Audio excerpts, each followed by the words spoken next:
4 p.m. on a Thursday. It's nearly Friday and we're ready. It's literally 11 a.m. We don't know that. Hi guys, welcome back to Tea at 4. I'm Christy. And I'm Lauren, and welcome back to this week's Quick Cuppa. How you doing this week? Well, this week my head is heavy. Oh, My why? head is very heavy because Your crown is falling. My crown is falling. Like, Oh, it's because your wig. because of the wig. Oh, Just trying to. I thought you meant mentally. Then I was like, babe, let's get into it. I mean, mentally, I haven't been sleeping. Right. Insomnia has been on Kicking me, ya. kicking my ass. I don't know why, what it is.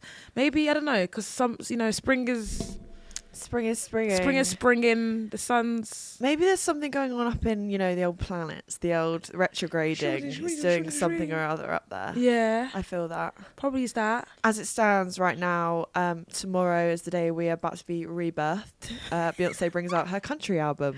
This ain't Texas. Ho! Woo! Ain't no hold. Hey, so maybe that's why we're out of sorts, because we're just waiting for Yeah, we'll just picture just like... we're waiting for our horses, we're waiting for our cowboy hats, we're waiting for our... I need to What's get that? some nice... Is it flared jeans? What some apple bottom jeans. No, they don't wear apple bottom jeans, boots with the fur. It's cowboys and girls. Daisy Dukes. Maybe. With some nice leather patterned boots. Okay, good, Yeah. good. Can't wait for that. So obviously in a couple of days it's Easter as we film this Yes. now. Next week I'll probably be fucking 55 pounds heavier. So I always overdo it. I always overindulge. It reminds me of a time in lockdown when there was nothing else to do but eat Easter eggs, and they'd gone for like £10 the big lints down to £2. Yeah, I in saw Tesco. this morning. It was £1 in Poundland, and I was like, Are you joking me? They're always £1 in Poundland. No, I've realised a lot of these pound shops, they don't sell things for £1. They're liars. She's False onto us. Advertising. Right. But it's crazy because it's actually like our first bank holiday weekend, because the last one was last year. Yeah, Deep the last one was last year. Was it last year? Yeah, it Easter was. does come around once a year. Yeah, but then... well, we're deserving of a bank holiday weekend, and I'm pretty sure we're gonna all get hammered. Yes, baby, Yeah. I completely agree. A lot of that chocolate, it's going to be inflaming everything. Yeah. I end up swole. I can't wait though. I Yeah. think we need a nice good sugar rush. Let our hair down. Yeah, why not? All right. So Lauren, we actually have a DM. Oh, down in my And DM. down in, You they're say I'm sliding in pretty. the DMs. Right. They slide in our DMs, and we've got another interesting story. Right. I don't know what the topic's about, but I'm guessing when we read the story, we'll figure it out and we'll find out. That's Excited. Go on. Should I read it? Hit me. So I come from a long line of absolute and completely different sides of families. I could write books and make movies, and there are actually a couple of documentaries that do involve my family. But my mother comes from a long line of very weird, unfortunate, wild, totally unbelievable unless you witness it type of luck. But it always ends in a laugh of a story.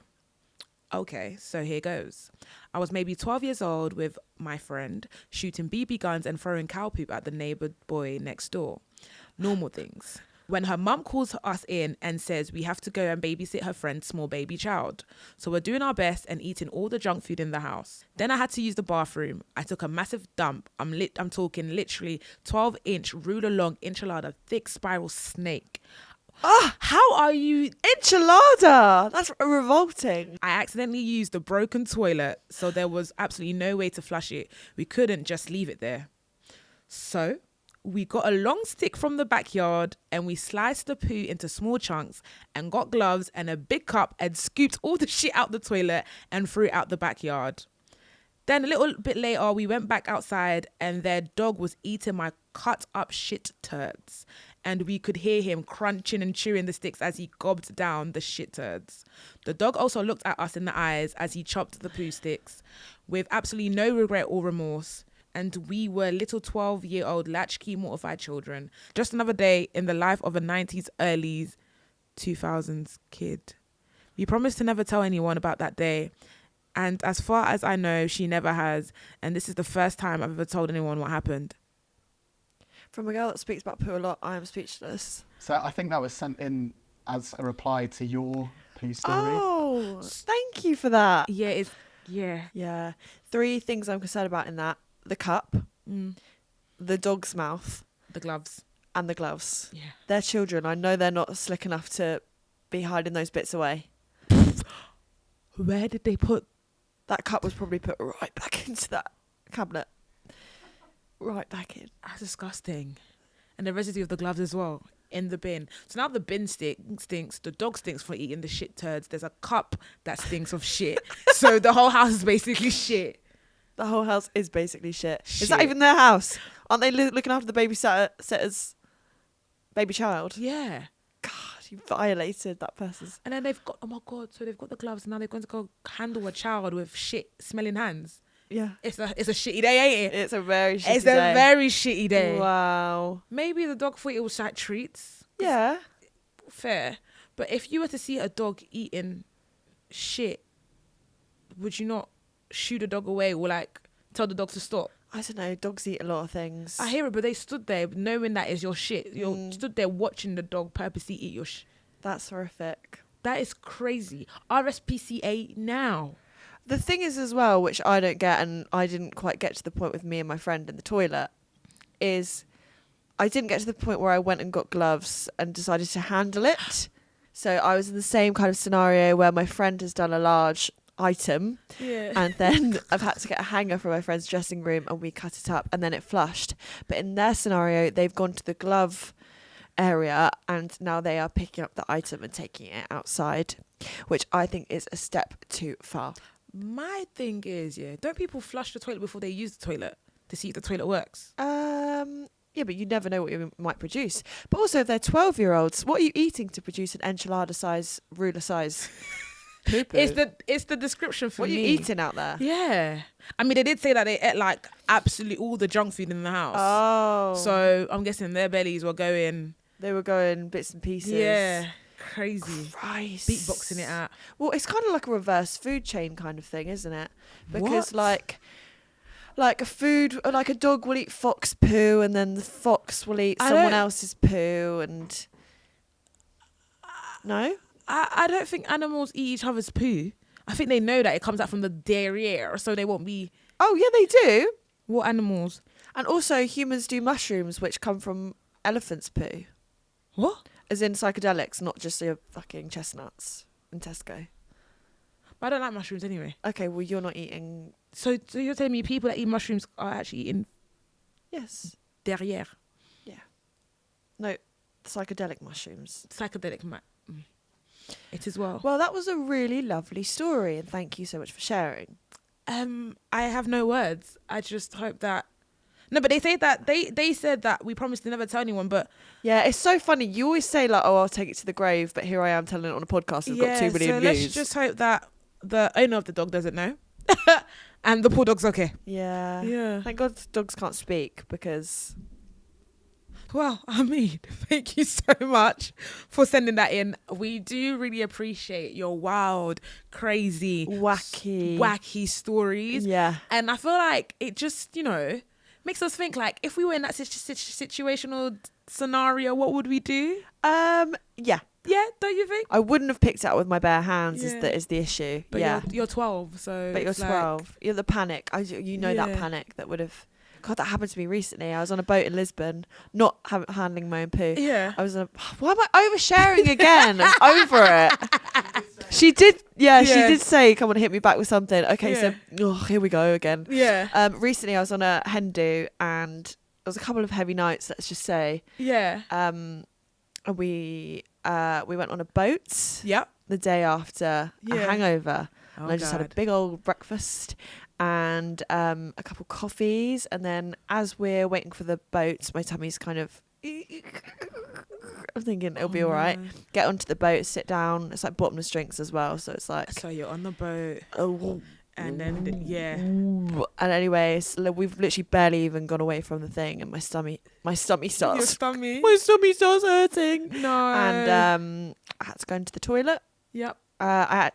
More embarrassingly, I asked the crew, I was like, does this flush? And she was like, just don't put any toilet paper down it. And I was like, noted. Yeah. Noted. Yeah.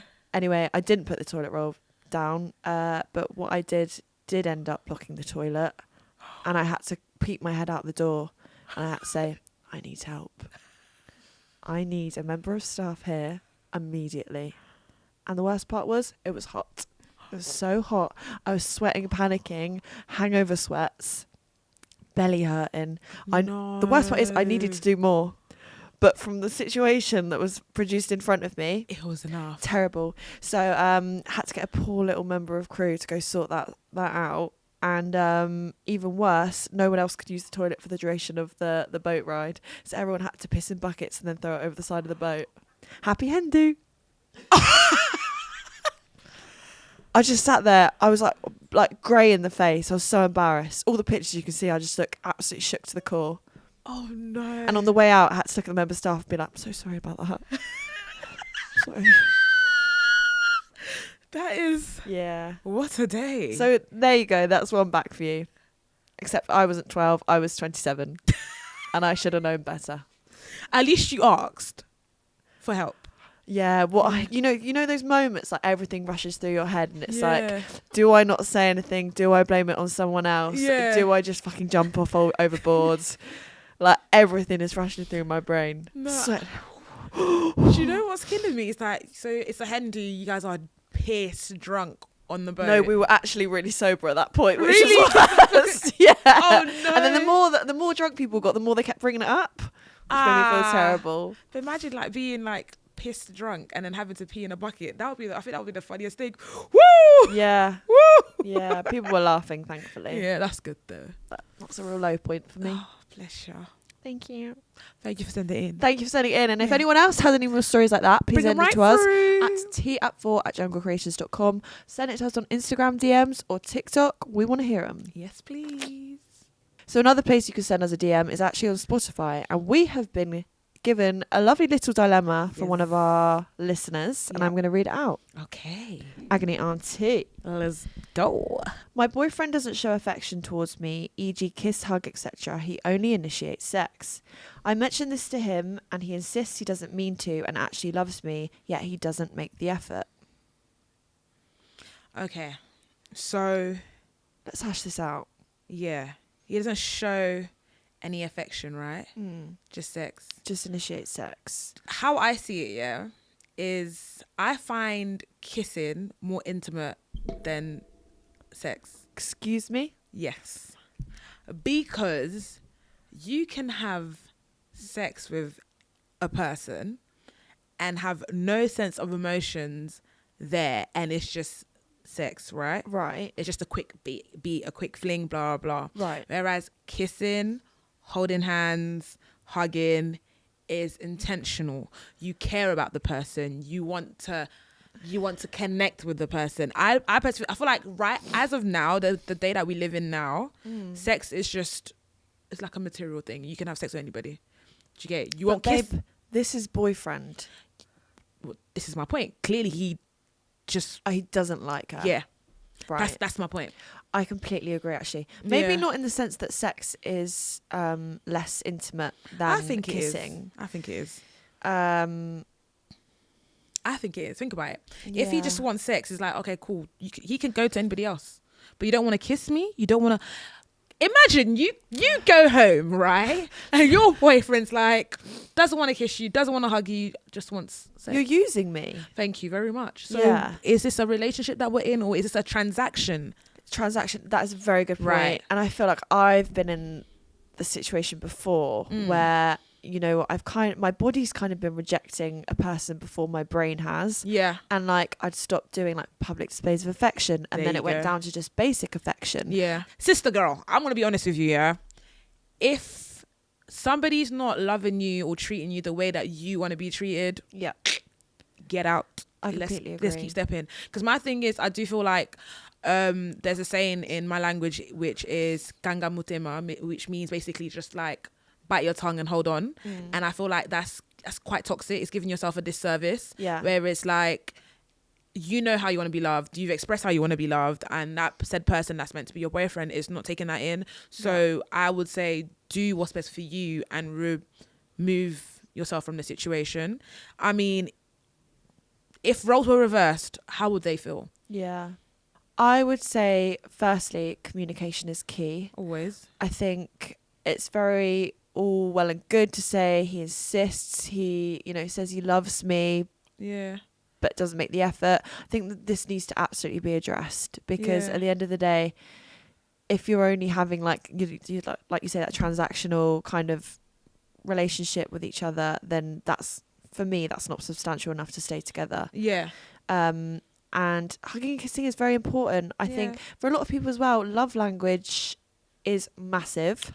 Physical touch is a big thing. And if I don't feel like I'm getting that from someone else, 100% I'm overthinking it. I think intimacy, especially when, like for me, I'm not the most like touchy handsy person, but feeling that from someone else makes me feel instantly warmer, makes me feel safer and more comforted, and, you know, more confident about my relationship with someone. It shouldn't just happen when you're in the bedroom. True. You know? Or maybe it's like what you said, you touched on love languages. Maybe it is finding out what each other's love languages are. So maybe asking questions, going back and forth to kind of just get an understanding of the person. Because maybe they are affectionate, but in other ways. Maybe it's like doing the dishes for you. Maybe it's like giving you a cup of tea. Maybe it's watching EastEnders with you. 100%. So in that sense, I do get it. It's I think it's I don't know how old these people are, but as well, when I was younger, there used to be like a thing going around that like when men would hug, they couldn't do hugs because they'd get instant boners. And it's like no judgment at all, but like maybe there's something going on underlying. I think it like, don't just cut things off instantly. Figure out what's happening, especially if he's insisting he loves you and makes the effort. You can use your context clues, and if he's not making effort around anything else in your life, there's clearly something going on. But if it's just a case of like affection, physical touch, then maybe it's just something you've got to work on. Maybe you need to stare into each other's eyes for a minute. Me and my boyfriend did that last night. Just stare at each other's eyes? Yeah. Well, when I went to a self-love retreat, we did this thing where like you sit and stare into each other's eyes for a minute, and then you write down on a pad like what come like. Well, this was with a bunch of girls, but you write down like what you feel. But I've also seen them do it on Married at First Sight recently, and they did it for 3 minutes, and then they're just staring into each other's eyes. And me and Cam last night were just like, should we just do it? And we were just sat there, right, should we make dinner now? It's quite nice. You just need to like connect. I think in a world where we're so obsessed with like disengaging and like numbing our brain and just constantly looking at screens, just look into each other's eyes. Hold each other's hands. Drive the Tesla. Get in touch with that little affection. I hear it. Okay. I hope that, you know, has given you some thoughts to play with. Does that make sense? Yeah. I hope that's given you some thoughts to play with. I believe you will figure it out. Yeah. And I guess you know what's best for you. But thank you so much for sending that in. Yeah, thank you. And if there's anyone out there that has any other dilemmas that you want us to like, you know, break down and talk about, please do send them over. Please do send them over. We enjoy having them in, and it brings quite an interesting, you know, conversation. Yeah. I'm even writing down notes myself. My next person, I'm going to sit there and stare at your eyes for 2 minutes, you said? Yeah, 1 minute or 3 minutes. Take your pick. We'll do 30 seconds. Oh, yeah. Build up. Yeah. And once again, if you have any dilemmas for us, you can send them to us at tea4@junglecreations.com. Or if you want to DM us, you can do it on Spotify, Instagram, TikTok @49. Thank you. Have you had a good quick cuppa today, Christy? Yeah, I did, you know. Minus the fucking cuppa. Oh, yeah. Can't get the help, can you? Crazy. No, today's actually been interesting, you know. We had a good balance of like wild, then on my days you can sort it out, and then I understand. Do you get it? 100%. Yeah. I feel much better for it. Thank you. Yeah. So much. Thank you, everyone. And thank you for joining us for this week's Quick Cuppa. We will see you again next week. Bye.